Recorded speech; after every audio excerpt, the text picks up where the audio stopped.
Okay, good. Hello. Good morning for me. Good afternoon. Good evening for Miss Anne. I am so excited to present this week's installment of Bold Breakthroughs with Heather Morrison. I wanted to introduce my guest today. Her name is Dr. Anne Whitehouse. She's the best-selling author of Pull Back Your Power, a Ph.D. scientist turned Female Power Alchemist. I love that. I can't wait to talk to you about that.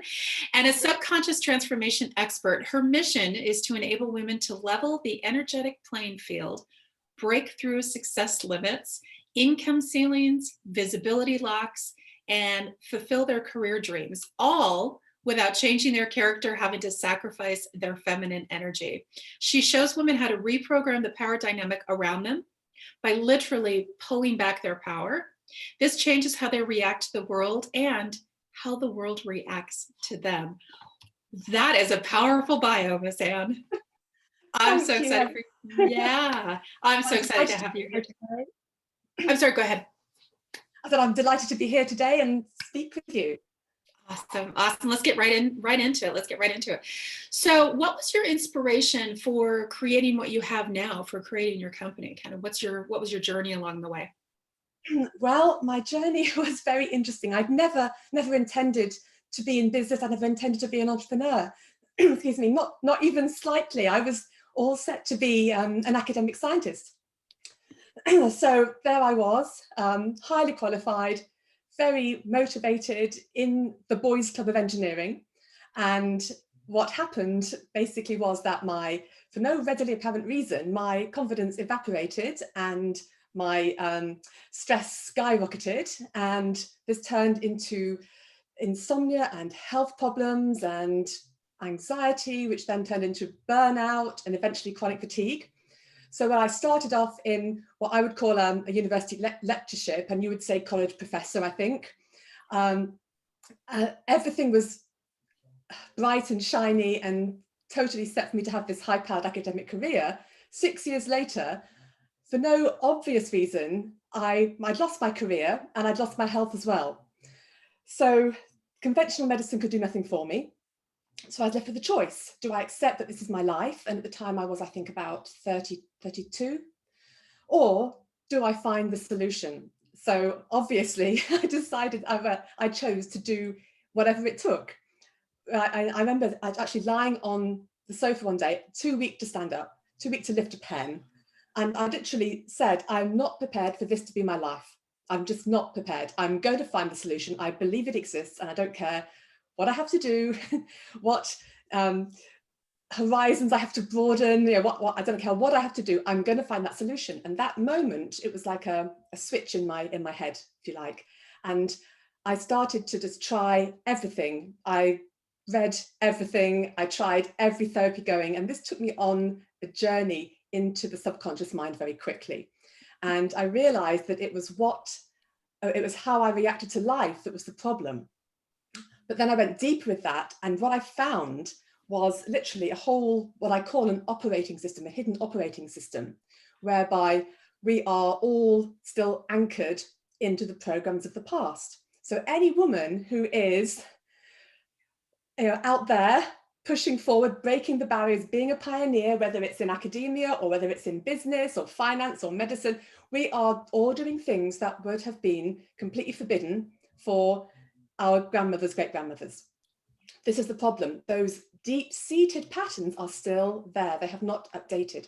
So when we are there doing what we can do and totally capable, and we have the right in law to do that, thank goodness, but the subconscious is busy saying, no, your benchmark should be staying in the home and looking after your husband, and you should definitely not be a leader and have authority over men with a PhD teaching fracture mechanics. So it was triggering, you're in danger, you're in danger, you're in danger.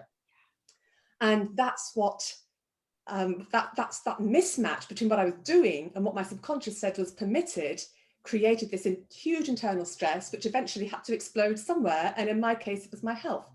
So I'm the type who doesn't go for sessions of something. I very quickly get into all the practitioner training. And of course, then I was starting to help other women. And what I found was that it wasn't just me. it was the same thing again and again and again. Women from all different professions, all different backgrounds. But what we had absolutely in common is that we were fulfilling our potential out in the world and breaking through those barriers, not doing what our ancestors believed was the law for us.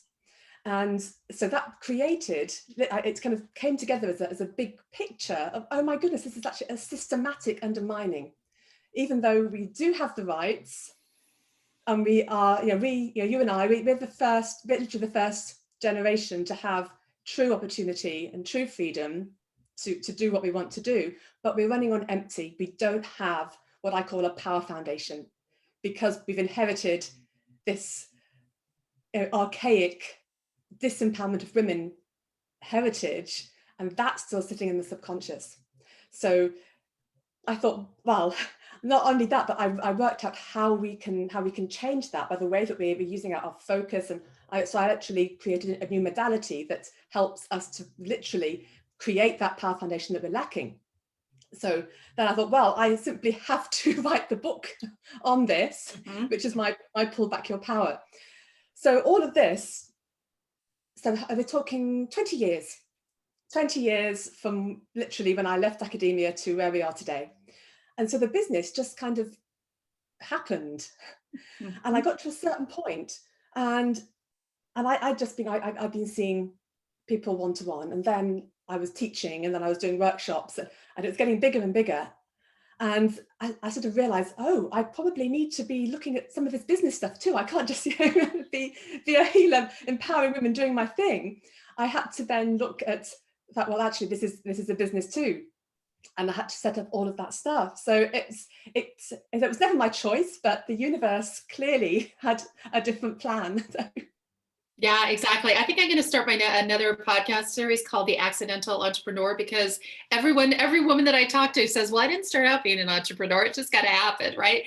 And it's oftentimes that fire that we've walked through, and then we develop this system to sustain ourselves, right? To maintain our sanity, to get through this, because it's painful to stay where we are. And then we realize that, like you said, we have this modality, and like, you know what? I think other women could benefit from this too. And hence a company was born. So I love that. Exactly. Yeah. So it sounds like you had a lot of challenges leading up to starting your business, but once you decided to start your business, what were some of the challenges that maybe were unexpected along the way, and how did you overcome those? Well, it's really that I simply had no experience whatsoever. But I believe that I can do anything I set my mind to, except perhaps athletics, but I can do anything I put my mind to, right? And so for each thing, I just said, right, what do I need to learn here? I found a course, or I found the YouTube series or whatever it was, and I studied it and I did it. So I did everything by myself, which included, because we're talking back in the day here, I learned to program HTML in order to make my first website. Yes, so, and I've done all the tech stuff, which now includes a membership site with the integrations and things all over the place. And I taught myself to do all of that, and I'm quite proud of it. But it was simply a case of, right, this is what I need, did the research, what's the best thing, with obviously an appropriate price range for where I was in my business, and then looked at what to do and followed it step by step and didn't panic, and then it's there. And so all of that, it was just literally keeping it, finding out what I needed, getting the training. I did a lot of online training, fantastic. And knowing that even if it was completely alien and that I'd never touched it before, that if I focused, I could absolutely work it out. Yeah, exactly. And I do have the advantage of having a scientific brain, but at the same time, I'd never done any programming. I hadn't got a clue about how these things worked, but the information is there and the training is there. And so you can absolutely teach yourself and do it. Yeah, there's never been a better time, I think, to be an entrepreneur, because you've got all of these things at your fingertips, right? You've got your online schooling with YouTube or Facebook or whatever that looks like. You've got all of these things that now build a website for you. It's just a click, right? A click away to build a website. You don't have to learn how to code to make a website anymore. So there's all these things, and there's all these experts that are giving away such valuable information. It's coming from a spirit of service. So there's so many places for us to go. And I love that you had this attitude of find a way, make a way. Like, this is just what I have to do. So I'm just going to go find out how to do it. Exactly. Yeah. So what's your big passion project right now? What are you knee deep into right now? All right. Well, here's the thing. So obviously my whole journey has been about women's empowerment, but we have to look at the other side of the coin, because we are all sharing the same operating system, and the men have the same operating system. So the system we've all inherited this, there's no judgment there. It is what it is. Our job is to be aware of when we are being undermined by this old programming, be alert to it, and make the changes. And so women are being undermined in many ways. And, I've kind of talked about that with my story, but it also affects men. And the more that women do pull back their power and are holding a different energy, that is going to then trigger challenges for the men, simply because the energy flow is different and they're not used to it. And that will then trigger their programming, which is saying, ancestrally, it's going to be saying that you define your worth as a man by, how much more you earn than your wife, or in some cultures, how much you are controlling women. All of these things are obsolete, and thankfully, most men, certainly here in the UK, have a much more enlightened outlook. But when this mismatch for them occurs, then that goes into things like depression, mental health issues. And we know that male suicide is a really huge problem. And I believe that it's all linked to this mismatch for them. They don't know how to fit into the kind of new paradigm energy. And women are much more readily, they're much happier to seek help, to talk to people, to go and find a therapist or do some healing or something. Men, again, because of their programming, they're not allowed to do that, because that isn't a masculine thing to do in the old paradigm. So my project at the moment is the book for men, which is the other side of the coin. So it's going to address things like the alpha male issue, where men can be programmed that they aren't allowed to outshine their father, and that can be very, very sabotaging, or that they're programmed that they have to follow in their father's footsteps and all that kind of thing. And in some families that is really, really rigid. Or how to thrive when your wife or your partner is incredibly successful, and not have that undermine your self-esteem. And also how men can help women, because this power dynamic, when, for example, in a company, and I've heard men say that they want the women to step up and be more confident, but they don't know how to help them.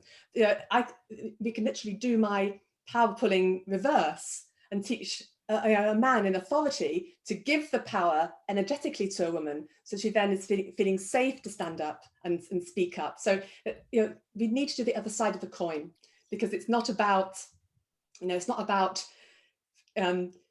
women being empowered and leaving the men or whatever. The world has to have a balance of both empowered male and female, not only in law and in authority, but everywhere through society. So the second half of the mission, if you like, is to address that. And while there's no end of stuff for female empowerment, there's not that much to help the men with this. So that's my current project. So it's still early days, but it's all beginning to take shape. I love this. So first of all, this is not something I've heard talked about before. We talk so much about female empowerment. We talk so much about, we have this attitude of okay, women are now coming into more equality. Women are coming into more power. And I know that I've been guilty of this, kind of with this attitude of, well, get used to it. Like, you've had the power for so long, guys. Like, women are on the scene now, get used to it. Never having taken a moment to think about what they're going through, right? And I always tell people this when we talk about boundaries, when we talk about when you no longer accept something and you're changing it a little bit, expect a little bit of pushback from the other side, because they're thinking, wait a minute, we've been doing this for our whole relationship and now you're changing it and I'm not comfortable with that, right? That you're going to get a little bit of that pushback. So I love that you're bringing them into the conversation and you're acknowledging the fact that like, hey guys, we understand that this would be uncomfortable for you. All these women, your wife now out earning you, right? Your Right. wife now having more success than you. I love that you are bringing men into that conversation and saying, we hear you guys and we want to get you help so you can be on board with this as well. That is awesome. So Wow. watch this space. Yeah, that's fantastic. That's great. And you're right. Men are not as apt to seek out therapy. They're also not as apt to talk to their girlfriends about it. And in their case, their guy friends about it, right? Women talk about everything. Exactly. Men tend to clam up about that. So what an important project. I cannot wait for that book to come out. My husband might end up with that on his nightside stand at some point. So I like to ask people, I used to like ask people what their 5-year vision was for their company, but nowadays it's more like, what's your 30, 60, 90 day vision for your company? Because it changes constantly right now in this time of COVID, right? I do have a big picture actually. Good. Although it was put on hold with lockdown, but so what at this point it's about getting the message out. So what I want is to have more books. There are definitely more books for women coming, and but also it's about doing the talks and getting into companies and getting into schools and showing people this, literally, because so all of this burnout started for me in my late 20s. And I do think, if only I'd had the knowledge and the understanding in my early 20s that I now have, I could still have my scientific career. I would have missed or saved myself from years of illness. And so I absolutely want to get that knowledge to the young women at the beginning of their careers, so they know what the pitfalls are, because we get given this lie, that you can do what you want, you can be what you want, and then you get onto the real world, and the energy of the patriarchal energy of the status quo hits you. And the way I describe this, it's like as if the world outside the home is the sea, and the men are the saltwater fish. It's their world, they created it, their energy, they thrive there, they evolve for it. Women were kept out. Women are like the freshwater fish in the rivers. And suddenly, over just 2 generations, we are let out into the sea. It's like, well, now you can have the job. Now you can be here in this promised land. But we didn't evolve for salt water. It's always going to feel that it doesn't fit us. We're going to have to either die or adapt, change who we are in order to fit in. And so that means we can never be truly free to express ourselves while that energy is the same. Whereas the saltwater fish is going to look at the freshwater fish and say, well, you're a fish and I'm a fish, what's the problem? They don't understand that there's something very subtle, which is this world was not designed for us. We are always adapting, compensating, fitting into benchmarks that are not us. So, this is so, it's just so important that people, understand that is going on. And the more awareness, the more I flag it up. And it's not so much what's going on the surface, because of course there is blatant discrimination and there are issues and harassment and all of that stuff. But this is in many ways far more insidious because it's invisible. You're feeling it every day, these subtle things which just undermine and undermine and undermine. And it accumulates over the years. So if somebody says you're making a fuss about something, and I said, well, actually, no, it's not one thing. It's like 10 million and one things, because I've had this every day, 10 times a day for 15 years. It's huge, right? These are the things which is so important to flag up. So what I see is lots of talking and lots of workshops and really getting the message out to people at the beginning of their careers, so that they can create a better energy moving forward, and not go through what I went through and lots of other women. Yeah, exactly. And I love that you're also talking about bringing it into the schools as well, because that's, that age, I don't think that we realize, but school age kids are, that's truly where it starts as well, right? And if you can get them, if you can get them before they even get into the corporate world, I think that's a win-win. So that is awesome. I can't wait for that to happen as well. You've got a lot of stuff going on right now. So what's which is good, right? That's good. That's your whole point in being here. What's the best piece of advice you've ever received along the way? Well, I thought about that, and I can't think of any person who gave me advice, but the one kind of quotation that I totally live by is the one from Henry Ford, and that's whether you believe you can or whether you believe you can't, you're right. And that is absolutely what I believe. I was told I would have the chronic fatigue forever, and I chose to believe something else, and I made it happen. So the power of what your subconscious is telling you is just key. If you fall victim to just accepting what you're told, or accepting a lowest common denominator, or somebody's put you down and you accept that as well, that's all I'm ever going to be good for. No, don't do that. Say, right, what do I want? Let's make it happen, because I believe I can do it. Exactly. Yeah, exactly. I remember telling my mom when she was frustrated with a company, she called and didn't get the answer she wanted. And I said, well, my thought has always been, you call until you get the answer. You keep talking to people until you get the answer you want. Right. Yeah. And this is kind of the same version of that, is that you keep telling the universe, well, that's your opinion, that I'm sick and I'll have to deal with this for the rest of my life. But I'm going to ask another person, right? I'm going to seek a second opinion. I'm going to look internally to what I believe I'm capable of. I love that. Yeah, right. Really, really, really strong stuff. So what's a habit that you think has been instrumental to your success? Well, absolutely not to take things at face value. What I've always done is look under the surface, because what is happening on the surface is the end result, and it's the end result of all the programming underneath. And that is, we have so much sabotage inside because of this mismatch. So one of the things that I talk a lot about is imposter syndrome, and how that works. You think you're trying to do something, expand your business, get online, get the next set of clients in, or whatever it is that you're doing, and you have all these feelings of not good enough. Who am I to be doing this? I'm a fraud, or the rest of it. But that is a complete illusion. If you believed what you were thinking, you'd stop. And lots of people do. But when you understand that what you're feeling is the mismatch between where you are and what your subconscious thinks you should be doing. So you assume the mismatch is because you're not good enough. You should be here and you're down here, right?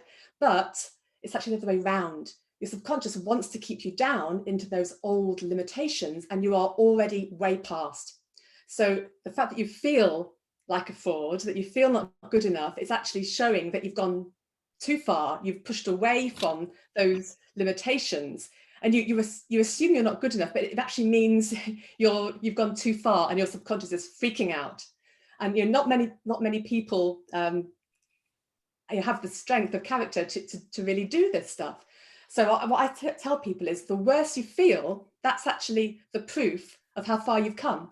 So it's always been, for me, don't take what's on the surface at face value, because that is the result of all kinds of tangled mess underneath. So look within, find out what's really there, change it, and then get rid of that sabotage and move forward. Yeah, exactly. And our brains are designed, and it's your subconscious, it's your brain, it's your mind saying, wait a minute, this isn't safe, right? And your brain is designed to keep you safe, right? And it's saying to you, okay, this is the way we've done it for this many years, and look at us, we're okay, we're safe, there's nothing wrong, right? And then when you start changing that and you start challenging that, your brain's like, wait a minute, no, this isn't how it happens. And that's when it starts sending out those signals of, you're not good enough, who do you think you are, et cetera, et cetera. And I totally agree with you. When I get those times in my business or in my life when I'm thinking, oh, this is a little scary, and then I stop and think, that's good, that means I'm in action, that means I'm working on something, and it's getting good in here, right? I love that idea. Yeah. So people ask the question of, looking back, what would you have done differently? But I also like to pose another question. What is something that, looking back, you're really glad that you did do? Well, it's like this. When I became ill and my stress was off the scale, and it was a living hell. I don't claim it was anything other than that. But then as that catapulted me onto a different path, I then came round to well, actually, it was probably a good thing, because otherwise I would be still in that hellhole. Then it changed again, and it became, it's in fact the best thing that ever happened to me, because if I hadn't gone through that, I wouldn't have made the discoveries. I wouldn't have all this knowledge to share, and I wouldn't then now have the opportunity to help so many other people. So probably all of that hell that I went through in academia is the perfect thing. Yeah, and I love that. And I talk to a lot of people, and they'll say something along the same line, that I wouldn't change anything that I've done because it's brought me to where I am today, right? And so I think that it's really good to encourage people that as you're going through a difficult time, stop and think and give yourself a little grace and think, okay, I'm going through something really challenging right now, but there's a reason why I'm going through this, right? What is the lesson that this is trying to teach me, and what can I get out of this on the other side? And just to again, allow yourself a little grace and patience as you're going through this, as opposed to resisting it so much, right? Settle in and just say, okay, we're going to get through this. There's a reason why I'm going through this. So yeah, I totally agree. I don't know that I would have changed anything in my life either, or at least I'm grateful for the things that I've gone through, right? Mm-hmm. Yeah. So what I find that entrepreneurs are always feeding their brain something, right? We're always got our brains in lots of juiciness. So what kinds of things are you feeding your brain right now? Podcasts or books or? Well, actually, no podcasts or books, because what I feed my brain with is music. Oh, I've done lovely. so much work, so much online with screens, everything. The last thing I want to do is to pick up the Kindle nowadays, because I'm working probably too long hours. But so what I do, I'm a singer, I classical, and also I play the lute. So I'm very much into Renaissance music. So what I do, I'll be listening to the music, playing it, and that is what I find, it's de-stressing, it's relaxing, and it's also invigorating, and it helps the creativity. So that's what I do. So I love that. You know what? You're the first person I talked to that said that they're not listening to something that's business related and they're in podcasts or books. I love that. And I think I'm going to incorporate that going forward. Like in addition to podcasts and books, what are you just feeding your brain, whether that's work related or personal related? I love that. That's a great idea, and very, very balancing, right? I mean, I don't think there's any such thing as true balance, but it's nice to close down the screen and just get back to our creative selves. Really powerful. It's so important, because we can get into this this track where you're just pushing yourself, push, and that's a different kind of burnout, right? Yeah, So exactly. it's to disconnect from all of that and say, well, okay, what do I need to then regenerate, to have the creativity, to connect to those other sides of myself, so that I don't go down that exhaustion, frazzled track again. It's so important to keep that balance. And I know that I'm the same. I'm the same. I know that entrepreneurs can be so focused on their vision and their mission and their next goal and all of this, that you can lose sight of the fact that life is more than that. And if you lose that balance, you're going to suffer some way down the line. It's just so important to always keep that in mind. And if it's like 15 minutes a day, everyone's got time to fit that in. Well, and just it's that. a great, yeah, it's a great reminder that as entrepreneurs, we always think that, whatever we've got on our vision board or what we're working towards in terms of, I want to retire and buy a yacht and whack golf balls for the rest of my life, or whatever that vision looks like for you. But we forget that if we burn ourselves out, and you're a great example of this, if we burn ourselves out, we're never going to get to that yacht and the golf balls and the house in the Hamptons or on the beach or whatever. You have to have those little wins along the way, and those little juicy bits of self-care and stuff that you're doing for yourself and for your creative mind. So that's a really great reminder. Thank you. And of course, with the pandemic, who knows what the world is going to be like? It's more important than ever to enjoy now, right? Yeah, to have that, to have the family time and the time with your partner, and the time with your pets, and the time that going for a walk, and just the simple things to just connect to the moment, because that is just really precious. Exactly. What a great reminder. Thank you so much. So I wanted to finish up today by letting our audience know how they can reach out to you, and what if there's something you wanted to share with the audience. I noticed that you've got your book there. I love that background, the Pull Back Your Power book, which, by the way, I'm going to pop over and buy that as soon as we get off this call. So thank you for that. But is there a way that customer or that clients can reach out to you, and anything you'd like to share with the audience? Absolutely. So my website is feminineconfidence.com. And if you go there, at the top of the page, there is my free training, which is the secret to magnifying your power in any situation. And I talk you through the first step in my signature process. And it's something that you can learn to do, and it can change that not feeling good enough, that anxiety when you go to do something. We're not talking about quick fixes, we're talking about changing your reaction, which of course takes time. So that's there with the book. So Pull Back Your Power, it's on Amazon. What comes with the book, which you also get through my website, is a whole selection of free trainings or free meditations to start to reprogram your own subconscious. So that's completely free with the book. So anybody can get that. You can start pulling back your power. You can start changing your programming. It's all there. And and of course you can contact me through the website. Perfect. Okay, so it's feminineconfidence.com. Yes. Awesome. I will put that all that information down below in the link so people can reach out to you that way. Is there anything else you wanted to finish up with today? Anything that you didn't think we got a chance to cover? I think we covered most of it. Oh, We well, did. one more thing. One more thing. I do have a free Facebook group, which is called Secret Sorceress. And in there, I'm doing free trainings. So it is for women only. Who knows what will be that down the line for the gentlemen, but at the moment it's women only. But we're doing these techniques, this pulling back the power, changing our response to things. So the idea is that this is a community where it's not just about support, it's about doing the work to change our reaction so that we aren't being undermined out there in the world. And of course, the Secret Sorceress is because we are taking our true female power out into the conventional world, as opposed to having to shut it down and force ourselves to be something that we're not. I love that. And I love the vision of that you call yourself a feminine power alchemist. I love that. Truly, truly powerful. Thank you so much for being with us today. I certainly appreciate it. It's my pleasure. It's been lovely talking with you. Yeah, absolutely. And I will put all of your links down below. I really appreciate you sharing that with our audience. It's very generous of you. So thank you. And people can reach out to you. And I highly encourage that they do, because the time has come. Like, women, there's this huge ship that's turning, I can feel it coming, and you're right on time for this, and this is so needed in the world. Such important work that you're doing. So thank you so much for joining us today. Yeah, absolutely.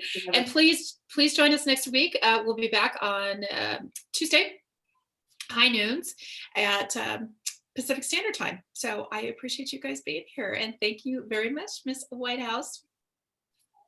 Bye, everybody. Oh, now I need to go back to Zoom. I love technology. There it is. Take care. Bye-bye.